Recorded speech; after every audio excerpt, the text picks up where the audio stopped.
Hi everyone, I am here with part 2 of the vintage lace shabby chic little treasure box that I did, and I am making the inside. So you'll see that I have a double-sided sheet of cardstock, and I've used the Pink Silk Atelier paper pack from OohLaLa Vintage Treasures.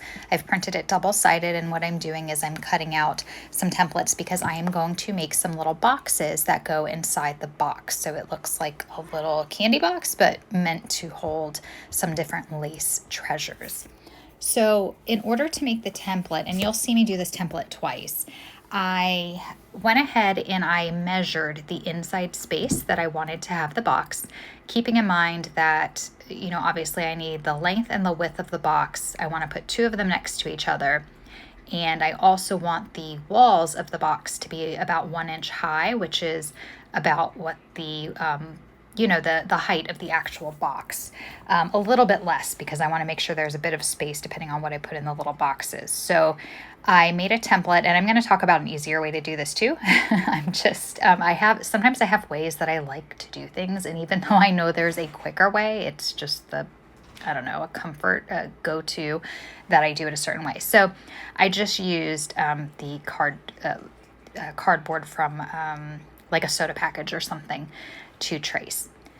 So what I'm doing here is I am scoring at 1 inch all around. And you can see I'm just folding up the sides.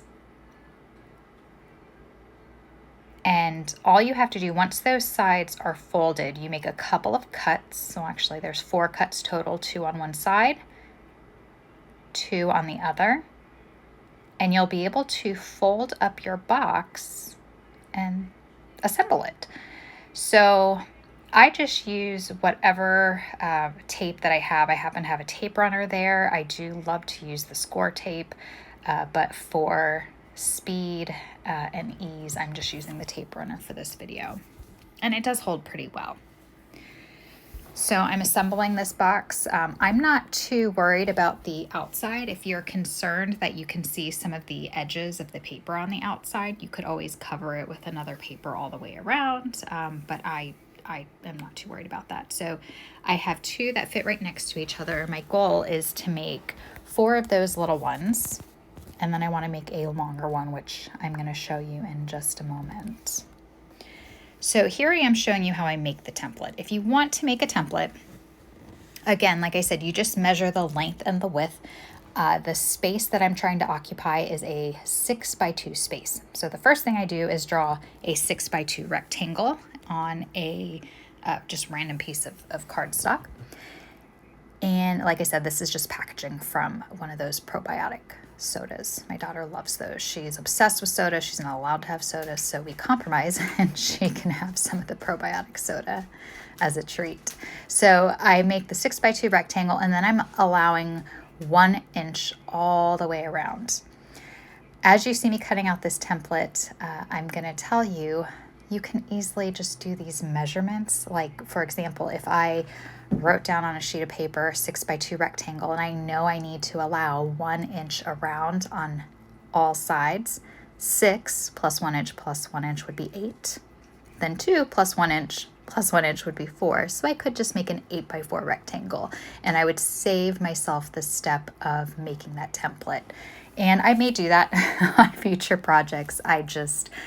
This is the way I've always done it. I've been comfortable doing it. I have this template. Again, it's an unnecessary step. If you're good with figuring those numbers, you can always just measure the space you want to occupy, and then you're going to add the space of the height.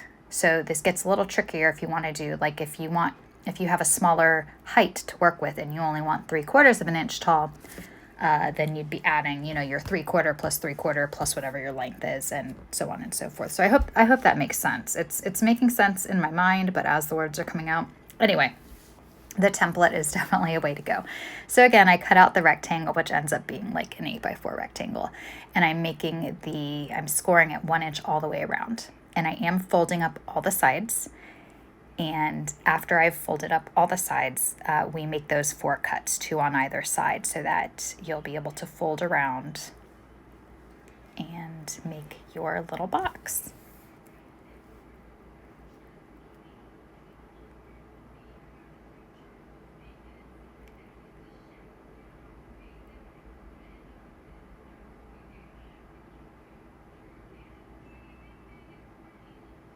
So you will notice my score pal is very old. I think I've mentioned that in a recent video. And I lost my little score tool. I'm so upset. I can't find it anywhere. I'm sure it fell on the floor. One of my cats has it hidden. But anyway, I ordered another one, so it's on the way here. All right, so there's the box. And then I'm just going to show you me filling the box. So this is what I've decided to do with it. I am putting in little flower parts that I've sewed. I'm putting in little laces and I'm going to add some bling and some little appliques. So I'm just kind of filling it up, and that's what I've decided to do with the box. And yeah, I hope you like it. Again, very simple to make. I recycled food packaging, and then I made all those little inserts by myself. It started with white cardstock, and I used Doreen's digitals to make them beautiful. And there you have it. Thanks so much for watching, guys. Bye.